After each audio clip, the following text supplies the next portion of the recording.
নমস্কার, রান্নার recipe YouTube চ্যানেলে সবাইকে স্বাগত। আজকে আমি ভেজে দেখাবো পেঁয়াজি। আর তার জন্য নিয়ে নিচ্ছি এই উপকরণগুলো: পেঁয়াজ আর কয়েকটা লঙ্কা, একটু আদা আর একটু রসুন। আর এই নিচ্ছি এই কয়েকটা গুঁড়ো মশলা, তার মধ্যে আছে হলুদ গুঁড়ো, লঙ্কা গুঁড়ো, গোটা জিরে আর লবণ। এবার আমি পেঁয়াজ আর লঙ্কাগুলোকে কুচো কুচো করে কেটে নেব। দেখুন পেঁয়াজটা আমার কাটা হয়ে গেছে। এরপর আমি আদা গ্রেট করে দিয়ে দেবো আর রসুনটাও তার সাথে গ্রেট করে নেব।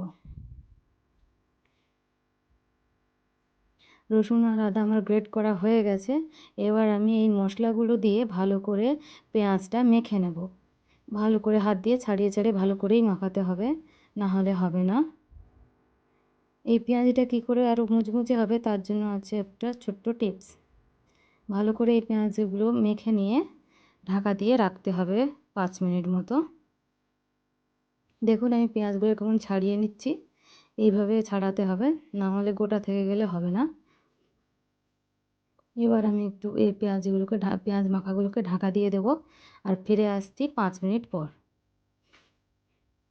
এবার 5 মিনিট হয়ে গেছে। এখন আমি 1 কাপ বেসন নিয়েছি আর 1 কাপ, চায়ের কাপে 1 কাপ জল নিয়েছি। প্রথমে আমি বেসনটা দিয়ে দেবো আর জলটা লাগবে কিনা দেখে তারপর অল্প একটুখানি লাগে তো দেবো। দেখুন প্রথমে আমি বেসনটা পেঁয়াজের সাথে মেখে নিচ্ছি, ভালো করে মাখবো। তারপরে যে অল্প একটুখানি জল লাগবে। দেখুন আমি এখন ভালো করে পেঁয়াজটাকে চটকে চটকে মেখে নিচ্ছি। দেখুন হচ্ছে না, এতে আমার বেসনটা গায়ে লাগছে না পেঁয়াজের গায়ে, তাই অল্প একটু জল দেবো আর এরকম ভালো করে চটকে চটকে মেখে নেব। আর মাখাটা হয়ে গেলে এর উপর আমি দেখবো সিক্রেট, এটা হচ্ছে কর্নফ্লাওয়ার বা অ্যারারুট বা চালের গুঁড়ো, কিছুই একটা দিলে হবে। আমি এখানে অ্যারারুট দিয়েছি। এবার অ্যারারুটটা দিয়ে আমি ভালো করে মেখে নেব। এখানে আমি অ্যারারুটটা দিয়েছি 2 টিস্পুন। এবার আমি চলে যাব চুলাতে। চুলাতে একটা গ্যাস বসিয়ে দিয়ে গ্যাসের উপর একটা কড়াই বসিয়ে দিয়েছি আর তেলটা গরম হয়ে গেলেই আমি এই পেঁয়াজিগুলো ভেজে নেব। দেখুন কেমন ছাড়িয়ে ছাড়িয়ে আমি পেঁয়াজগুলো ফেলে দিচ্ছি, কড়ার মধ্যে দিচ্ছি। এরকম করে ফাঁকা ফাঁকা করে দিতে হবে, নাহলে একটার গায়ে একটা লেগে যাবে। আর লেগে গেলেও তেমন একটা কোনো অসুবিধা হয় না। এবার আমি একে মিডিয়াম ফ্লেমে ভালো করে মুচমুচে করে ভেজে নেব। এখন আমার হয়ে গেছে, এখন এগুলো ছাড়া আমার হয়ে গেছে।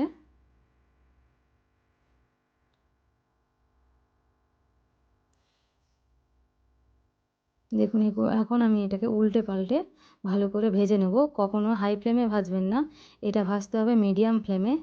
ভিডিওটি যদি আপনার ভালো লাগে অবশ্যই একটা লাইক দেবেন। দেখুন আমার ভাজা হয়ে এসছে। এবার আমি একটা ঝাঁঝরিতে তুলে নেব। এইভাবে আমি প্রথম ব্যাচ ভেজে নিলাম। এবার দ্বিতীয় ব্যাচও ভাজবো। দেখুন আমি দ্বিতীয় ব্যাচে কী করে পেঁয়াজিগুলো ছাড়ি কড়াইতে। 1 কাপ বেসন দিয়ে কতগুলো পেঁয়াজি তৈরি হয়ে গেছে দেখুন। ধন্যবাদ।